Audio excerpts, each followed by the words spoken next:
Pour la première fois en Tunisie, les membres des corps militaires et sécuritaires ont pu participer aux élections municipales. Ils se sont rendus ce dimanche aux urnes pour voter.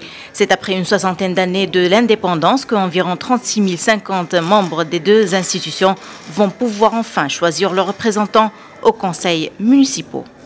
Nous sommes des citoyens comme les autres. Cette participation est organisée par des lois strictes.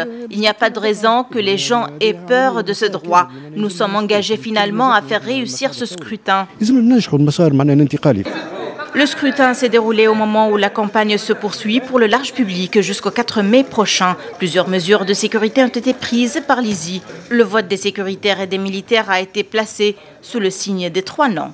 Non à l'affichage des fichiers concernant les électeurs dans les bureaux de vote pour garantir, disons, que ces données ne soient pas publiées au niveau du public.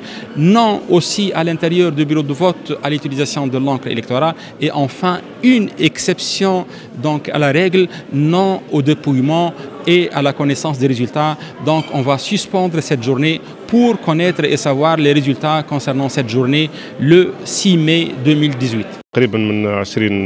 Nous sommes 20 observateurs. Nous sommes sur le terrain depuis le début de la matinée dans ce centre de vote et les mesures juridiques vont bon train. Le vote des militaires et sécuritaires divise les syndicats. Alors que les uns parlent d'un droit garanti par la Constitution, les autres déplorent une participation factice, décidée dans le seul but de collecter un maximum de voix. C'est un événement historique qui revêt une double importance. Il s'agit bien du premier scrutin municipal depuis la Révolution et auquel participent les sécuritaires et les militaires pour la première fois dans l'histoire du pays.